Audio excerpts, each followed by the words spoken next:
Olá, nobres amigos. Eu sou o Príncipe Slá Lucas Postal II, hoje não tô nem de príncipe direito aqui, né? Mas enfim, é porque é um assunto que eu considero meio fora do tema, então até... Quer dizer, não é que não vou tratar com seriedade ele, mas... eu acho que ele não é digno, tipo, de eu fazer todo um figurino elaborado e coisa assim pra uma coisa tão simples. Mas que, novamente, eu farei a pedido dos nossos nobres amigos. Vários deles, não vou citar os nomes porque foram tantos que eu nem lembro os nomes de todos que citaram esse assunto. Mas enfim, eu tô fazendo mais pra tirar a teima sobre ele, porque eu acho que, eu particularmente, eu não faria esse vídeo se vocês não pedissem. Esse é um tipo de vídeo que eu não faria se não fosse tão pedido assim. Porque eu acho que é um assunto meio, um tanto quanto desnecessário e ao mesmo tempo fora do tema. Mas como foi tão pedido, eu farei para vocês.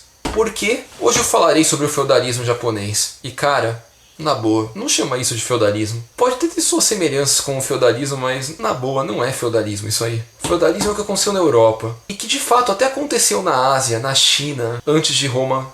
Mas isso aí, o que aconteceu no Japão, não foi feudalismo de verdade. Não quer dizer que não houve feudalismo na Ásia, não quer dizer que não houve feudalismo no Japão. Talvez tivesse havido feudalismo em outros momentos da história do Japão. Mas o que as pessoas normalmente chamam de feudalismo japonês não é feudalismo. Porque há uma série de problemas que não dá nem pra chamar isso de feudalismo. Dá pra fazer algumas analogias ao feudalismo, mas não dá pra dizer que é feudalismo porque tem, sabe, suzerania e vassalagem não é tão bem respeitado, autonomia territorial entre vassalo e suzerano, quebras de hierarquia. É tanta coisa que não dá nem pra falar que isso é feudalismo de verdade, né? Mas enfim, vamos falar sobre o, entre aspas, feudalismo japonês. E do porquê que isso não deveria ser chamado de forma nenhuma de feudalismo. Então vamos lá. O período de feudalismo japonês começou no equivalente ao final da Idade Média na Europa e se prolongou até próximo ao início da Revolução Industrial. Prolongou até o início da Revolução Industrial ali. Então, tipo, não estamos falando de Idade Média necessariamente. Por sinal, mesmo nos períodos de Idade Média que estamos falando, já estamos falando de um período mais final dela, onde já estavam começando a surgir os Estados Nacionais.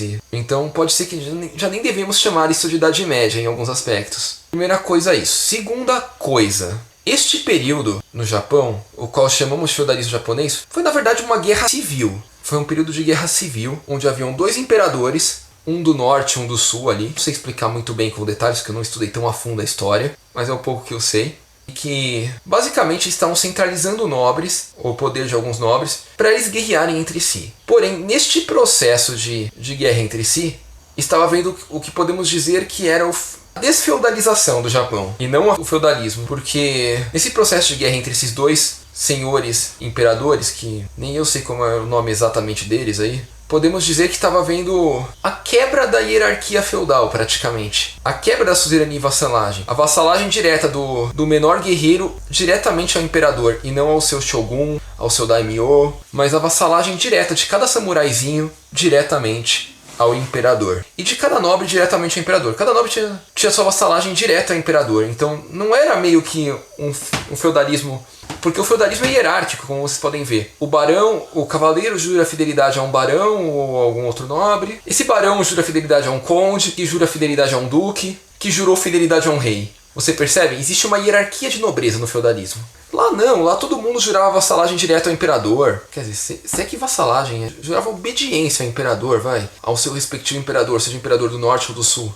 E após isso...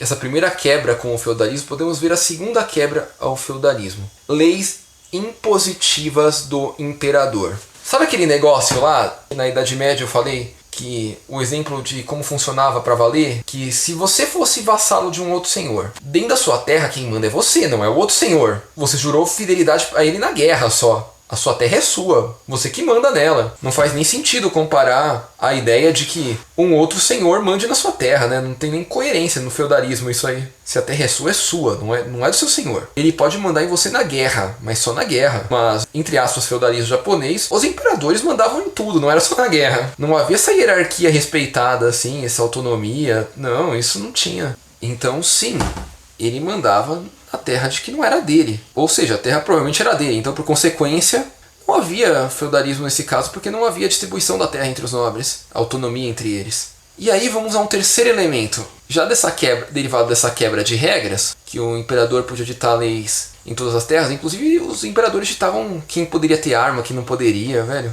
Como assim? É o senhor local que deveria definir esse tipo de coisa. Você querer definir ou não, né? Mas o imperador que definia no Japão. Então não é feudalismo isso. Mas além disso, havia uma terceira coisa, tributação. Aí a coisa entrou a fundo, né? Pra poder dizer que realmente não tem nada a ver com o feudalismo. No, entre aspas, feudalismo japonês, os nobres pagavam tributos ao seu superior. Sim, pagavam tributos mesmo, em valores, ou em produção, ou em coisa assim, ou em coisas deles. Eles eram obrigados a pagar tributo. Vocês percebem o que é isso?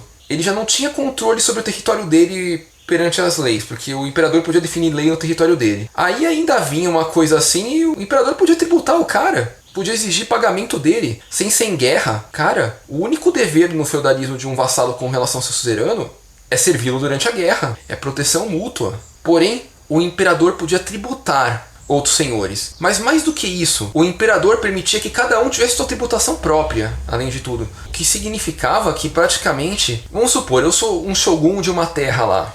Aí vem um samurai qualquer aí, ele pode tributar na minha terra. Eu não posso fazer nada porque a lei do imperador permite isso. E eu não posso armar quem eu quiser porque a lei do imperador define isso. Imagina uma coisa assim, isso não é feudalismo, gente. Então, eu sei, é um assunto muito controverso, mas feudalismo no Japão é só no nome feudalismo, não tem nada de feudalismo nele. É só o nome e uma analogia à possível existência de uma cadeia nobílica, mas é só isso, não tem mais nada de feudalismo no negócio. Então, assim, eu confesso que eu não gosto de falar sobre esse assunto justamente pensando nisso, né? Aí eu fico com essa cara pra vocês falando, velho, eu deveria estar falando sobre feudalismo, eu tô falando sobre um negócio que não é feudalismo, mas que muita gente acha que é. Então, desculpem minha relutância em falar sobre esse assunto, mas cara, a verdade é essa. É complicado tentar dizer que feudalismo japonês é feudalismo, mas Docas, então você não tá sendo bem preconceituoso com os asiáticos e coisa assim, porque eles não poderiam ter feito isso? Não. Como eu bem citei no começo do vídeo, durante os reinos de combate na China, a época dos reinos de combate que ocorreu antes de Cristo, houve algo que realmente se assimilou ao feudalismo europeu. E isso eu acredito que sim deveria ser chamado de feudalismo, porque nessa época sim os nobres tinham autonomia sobre seus territórios, sim eles juravam vassalagem